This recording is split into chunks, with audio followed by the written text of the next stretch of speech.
On the day of her wedding to the prince, the young woman was cruelly cast into a deep abyss by her new husband. Fate intervened, however, as a dry branch broke her fall, saving her life. When Jessie awoke, she frantically screamed for help towards the cavern's opening, but her cries were met with silence. Deciding to ascend, Jessie attempted to climb the smooth rock walls, but found no purchase. She then sought another route, soon discovering a cave bathed in an ethereal blue light. To reach it, she had to brave a dark, unfathomable chasm.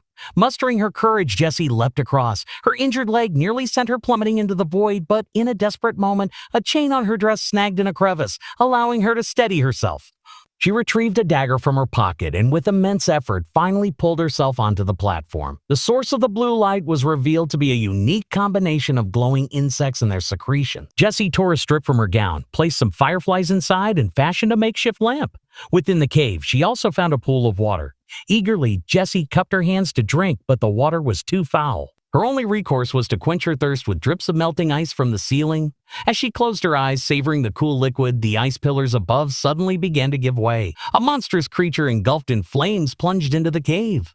Jessie quickly concealed herself within a recess, narrowly escaping the beast's immediate pursuit. Suddenly, she noticed peculiar markings on the wall and scattered around her the clothing of many deceased girls. A chilling realization dawned upon her. These were all young women like herself, ensnared by the prince's deception and offered as sustenance to the monster. In this temporary sanctuary, Jessie rested against the stone wall. She was abruptly awoken by a cluster of fireflies clinging to her feet. Hastily removing them, she was astonished to find that her initial wound had miraculously healed. Taking another firefly, she placed it on her arm, and indeed, the wound began to close at an incredible rate. With her health restored, Jessie's confidence surged.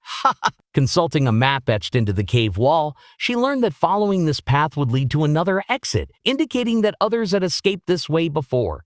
After inscribing her own name on the wall, she cautiously ventured into the new passageway, accompanied by the glowing fireflies. Soon she found a spot where sunlight pierced through, an opening adorned with crystals. She picked up a discarded crown from the ground, then tore off a section of her long skirt, wrapping it around her limbs for protection. She began to climb upwards. Suddenly, a dark shadow loomed on the cave ceiling, unleashing a terrifying roar. Witnessing this, the monster opened its mouth, but in a critical moment, Jessie used the crown to hook onto a rock, miraculously saving herself. However, upon reaching the exit, Jessie discovered it was perched high atop a cliff with no discernible way down. Despair washed over her. Just as she succumbed to hopelessness, the faint sound of horse hooves echoed from the distance. She quickly waved her arms and cried out for help. Unexpectedly, the monster suddenly swooped towards her, terrifying Jessie and forcing her to retreat to a corner. There, she discovered a skeleton nearby. The grim truth became clear. The woman who drew the map on the wall had not, in fact, escaped. The monster opened its jaws, preparing to unleash a torrent of fire. Jessie realized escape was futile. At that very moment, a shout interrupted the monster's attack. The beast immediately flew off to investigate. Hearing her father's voice, Jessie frantically turned back, but accidentally stumbled into the monster's lair. Before her lay a crown and the bodies of 3 young dragons. Jessie finally understood the reason for her predicament. Years ago, the mother dragon had laid 3 precious eggs, but just as new life was about to emerge, the king ordered the execution of the 3 hatchlings. As piercing screams reverberated through the cave, the furious mother dragon appeared. She unleashed a torrent of flames that consumed everything in their path. The humans could not withstand her wrath. The king, realizing the terrible calamity he had wrought, immediately fell to his knees, begging for mercy. He expressed his willingness to pay any price for the mother dragon's forgiveness. The mother dragon, however, demanded retribution in kind. The king was to offer his 3 daughters as sacrifice. From that day forward, every new king was required to present 3 daughters before their coronation to appease the souls of the slain dragon. Yet how could a king bear to sacrifice his own flesh and blood? Thus they resorted to deceiving unsuspecting young women under the guise of marriage, only to send them to the dragon's lair as sacrifices after the wedding ceremony. Jessie was one such victim. At this moment, her father and the soldiers bravely ventured into the dragon's lair, but faced with the colossal dragon, the human soldiers were utterly powerless and quickly and decisively defeated. Though gripped by fear, Jessie's father did not hesitate. He drew his sword, charging forward, determined to save his daughter at all costs.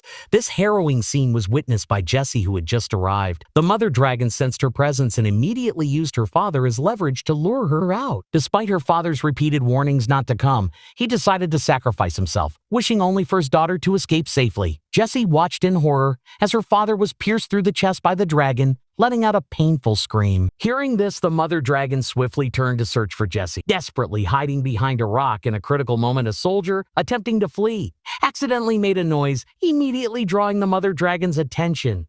The soldiers hastily retreated, successfully luring the monster out of its lair. Jessie seized the opportunity to reach her father. Her dying father entrusted Jessie with a rope he had brought, instructing her to use it to escape. Her stepmother and sister would be waiting outside. While the mother dragon pursued the soldiers, Jessie tightly grasped the rope and began her arduous climb upwards. The mother dragon quickly realized the change in targets. In a fit of rage, she crushed the soldiers to death.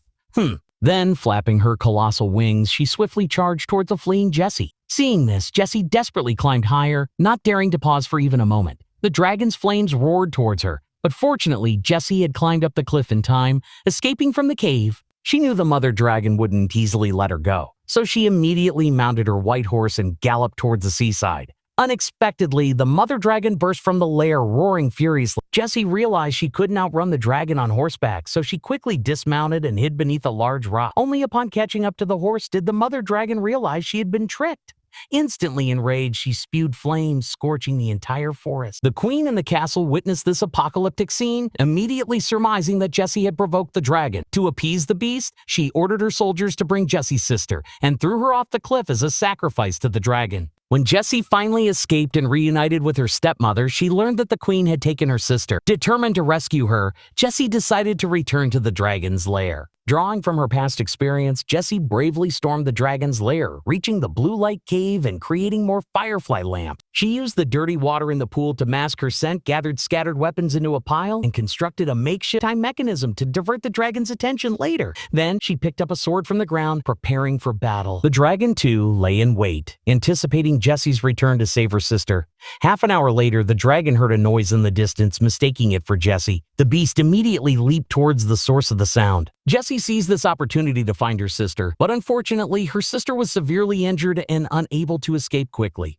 Upon realizing it had been deceived, in the blink of an eye, the dragon charged back. Jessie instructed her sister to hide temporarily while she prepared to face the dragon alone. She revealed the truth to the dragon, exposing the king's lies, revealing that the royal family had not honored their promise to offer their own daughters, but had instead deceived innocent girls through false marriages.